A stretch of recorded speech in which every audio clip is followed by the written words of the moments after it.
It wasn't the most advanced, it wasn't the most beautiful, but it became the nightmare of Nazi soldiers.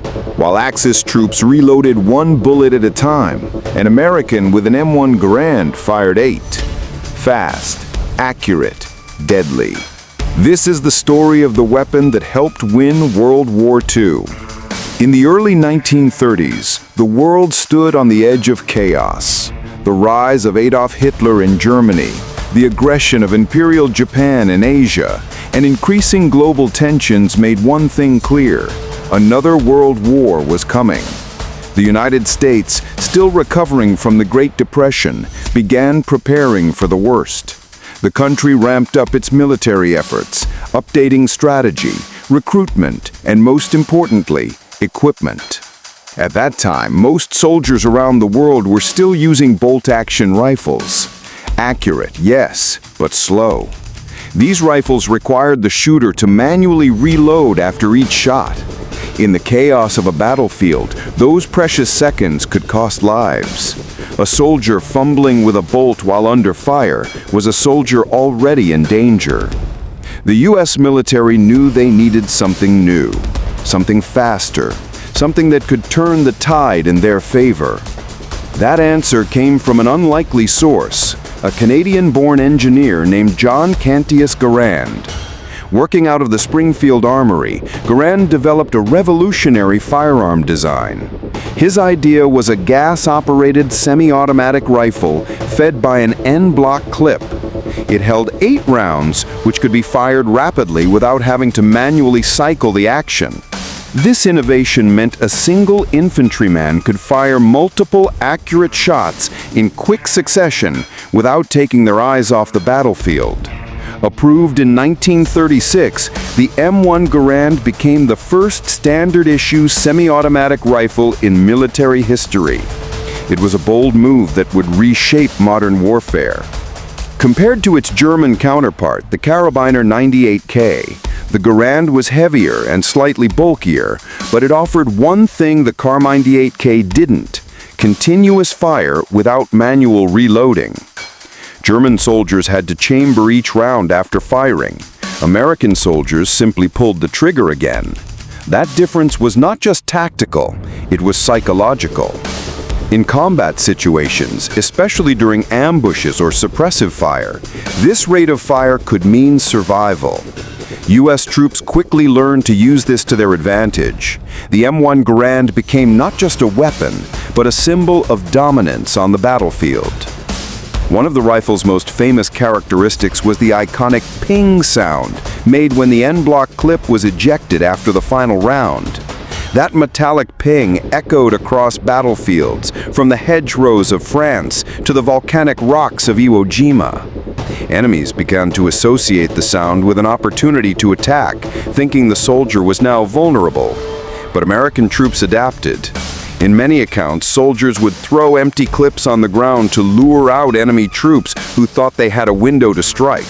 These kinds of psychological mind games became part of the M1 Garand's legend.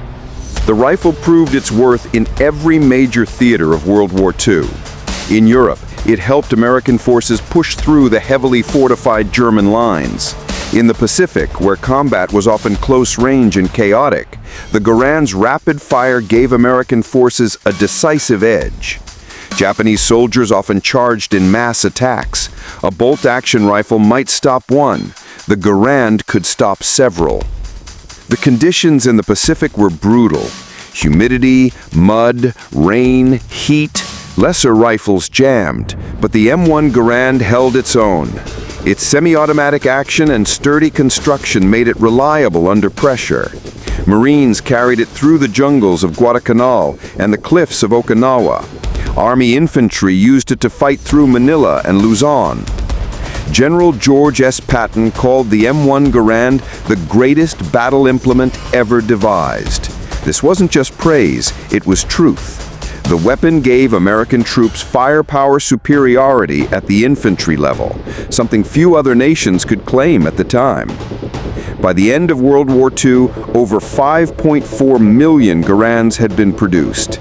They were carried by soldiers, paratroopers, medics, engineers, nearly everyone. But the story of the M1 Garand didn't end in 1945. During the Korean War, the M1 Garand was again the primary weapon of American forces. On the frozen hills of the Chosin Reservoir, it continued to deliver reliable performance. Soldiers spoke of the rifle's ability to fire in sub-zero temperatures without fail. And when the Cold War ignited, the M1 Garand became a tool of global influence. Through military aid programs, the U.S. shipped thousands of Garands to allies across the world. Greece, South Korea, Italy, and many others received shipments. The rifle saw combat in civil wars, coups, and revolutions throughout the 1950s and 60s. In many ways, the Garand became a symbol, not just of war-fighting ability, but of America's promise to support its allies. It was rugged, dependable, and powerful, just like the image the U.S. wanted to project. Even as newer rifles like the M14 and M16 came into service, many soldiers missed the feel of the M1 Garand. Its wooden stock, iron sights, and mechanical reliability were comforting in a way that polymer frames and plastic components could never replicate. The Garand's legacy lives on today.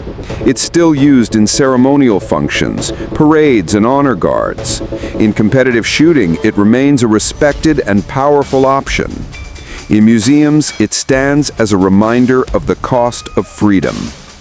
Veterans speak of the bond they formed with the rifle. It was more than a tool. It was a lifeline. Many named theirs. Some brought them home. Others buried them in sandbags, hoping one day to return. The M1 Garand also became a pop culture icon. Its silhouette, its wooden finish, and of course, the ping have appeared in countless films, video games, and documentaries. From Saving Private Ryan to Call of Duty, it is forever etched in the minds of generations. And let's not forget the engineering brilliance behind it. John Garand never patented his design. He gave it to the government for free, believing that protecting soldiers was more important than profit. He died in 1974, but his legacy lives on in steel and wood. Today, collectors seek out Garands with serial numbers from famous battles. They are cherished, cleaned, restored. Each dent, each scratch tells a story. Some are passed down as family heirlooms, links to grandfathers who once carried them into battle. For history lovers, the M1 Garand is more than metal. It's the story of courage, of ingenuity, of a nation rising to the greatest challenge in human history and emerging victorious. So if you've made it this far, you're not just watching, you're part of this journey. A journey through time, through technology, through the spirit of the battlefield. So if you enjoy stories like this, subscribe and join our growing battalion of history lovers. We dive deep into the weapons that didn't just fire bullets, they fired turning points in human history.